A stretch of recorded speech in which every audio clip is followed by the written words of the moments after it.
Are you tired? You tired of your Chinese wiring harnesses looking like this or like this? In this video, I'm going to show you how to bypass all of that junk in a Chinese ATV wiring harness, and I'm going to show you how to do it clearly and explain it the best I can because I've watched a ton of videos on it and I can see how hard it is. What you're going to need is you're going to need a coil. You do not have to chop off the ends. I did. With all these wires, you're going to have to chop off the end. You're going to need a coil. You're going to need a CDI. Looks like this. This is what controls the spark. You're going to need... I like to color code things. So you're going to need one green wire, one black wire, and a little bit I'll show you. You might not need this black wire, but it depends. It'll make sense later. And you're going to need something that the six point connector that connects to your coil pack. And you're only, out of all these, you only need 1, 2, 3, 4. You're gonna need 4 of these. You're gonna need the red and black, and these might be different on different ATVs and different parts. These colors may be different, but just look where I see them, or where you see them. You have to see where these parts are coming out of, and whatever color wires they are, they should work for this example. But you're going to need red and black, yellow and red, yellow and black, blue and white, and green. And green is the ground in this case. So what you're going to need to do is you're going to need to have all this organized. Actually, put these to the side, and the tools you're going to need are a knife. I'm not going to use wire cutters because maybe not everybody has them and you can do them. You're going to need to chop. I'm not going to do any in this video. You're going to need to chop off these the ends where it's just copper wire. You're going to need electrical tape and scissors. Put that to the side. So what you're going to do is you're going to take first you're going to take the green wire off of your coil, and you're going to put them, you're going to do one twist right here.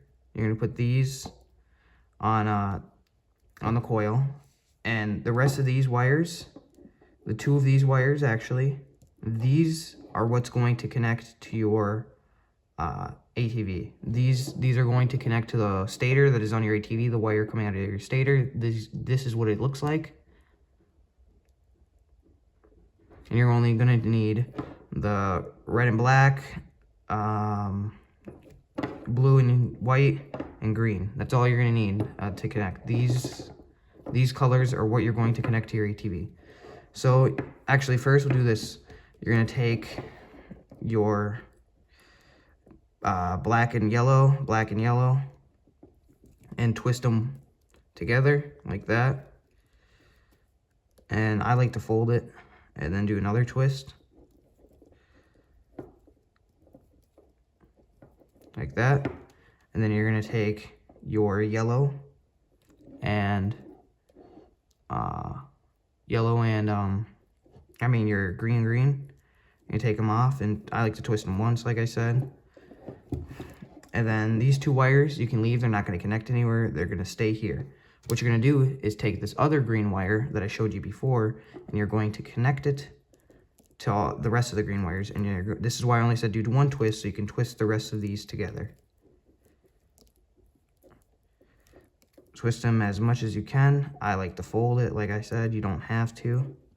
And right now, I'm going to take these, right? I'm going to leave them there. And I'm going to take some electrical tape.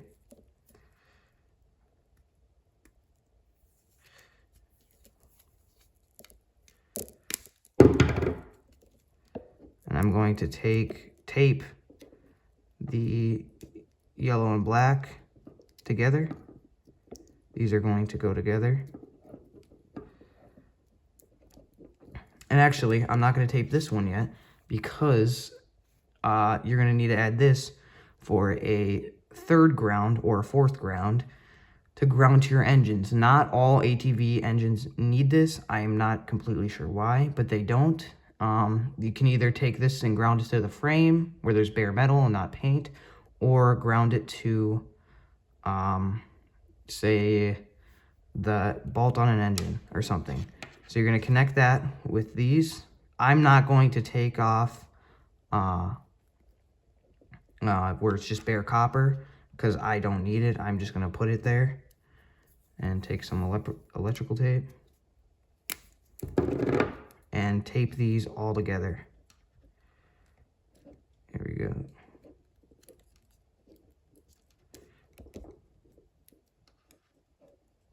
Make sure they don't come apart. Tape it nice and tight. And you can use whatever the ends for that you twist on. I don't have those, and maybe not everybody has them, but everybody should have electrical tape or some sort of tape. There, that's done now. So it should look like this. Should have two wires, or you should have the coil ground and the CDI ground connect to these two. Then you should have, I like to color code them, so black would be a ground that would go to the engine, and this green ground would go to the wires, the coil coming out of the engine. And so this is what it should look like. Just like that. Take a look. Tape that up one more time. And that's pretty much it. That's to it. It's really simple. Especially if someone can explain it to you pretty well. This is also a good way to test if your coil works or your CDI works and so forth. And this does not have any lighting, power, or push start, nothing. This is just bare minimum wiring to see if your engine has spark and to get your engine running. This will not affect how your engine runs at all. It will run normally, but you will have to jump the engine. And I'm going to show you right now me connecting it to my ATV, and I'm going to show you how to jump it to get spark. Alright, now I'm going to show you how to hook up the bypassed wiring harness to the ATV. So what you're going to do is, it's color coded, but I'll show you. So you're going to take black and red to black and red, as you can see here. These two wires right here were the two wires on this stator, or on this CDI, that we were not using. So because they're lighting wires, we don't need these. So I fold them too, again. Put black and red to black and red. Then you can secure them with electrical tape, but forgot to bring it over here. Then you're gonna take I'm folding it again, the blue and white to blue and white. Fill out. And then you're gonna take finally the last one, the ground, twist it. There you go. Twist it and put it in there.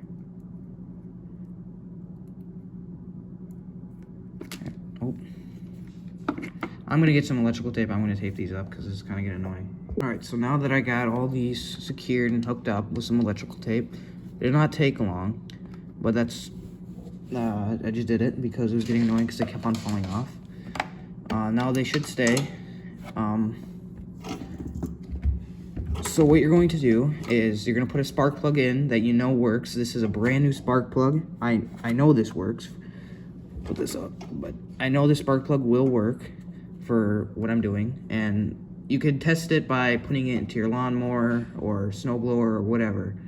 But just make sure the spark plug works. And you connect red and black to red and black, green to green, and blue and white to blue and white. They're color coded. It should be pretty easy to figure out. I know that not, especially the older ones. This is a brand new engine, as this one has gears. This is brand new, so, and these wires are pretty new that I took off of an older wiring harness, but I know older ATVs from the 2000s will be different, but you're just gonna have to follow, like I said, where these are on the CDI, the wires are, you're just going to have to follow what I did the best you can. But for now, what you're going to do, is you're going to put, where is it? You're going to take the wire that comes off of the starter, right here, this wire, and you're gonna connect it to the positive end of your battery. Just like that. Oh. Just like that. And then you're going to take an extra wire, just any wire, it doesn't matter, red, green, black, it doesn't matter, and put it in on the negative end. And you're gonna touch, I don't like to touch the engine because this is a brand new engine. I don't want to make it look bad. You can touch anywhere on the ATV, anywhere. Also, this black wire that I showed earlier, this could be a ground, but this engine does not need it. You could put it on the bolt or on a frame, or on the frame, or bolt it to the engine. I don't need it, but I put it there as maybe some of you might need it, especially on the older ATVs. You probably will. I'm not sure why, but that's just how it is.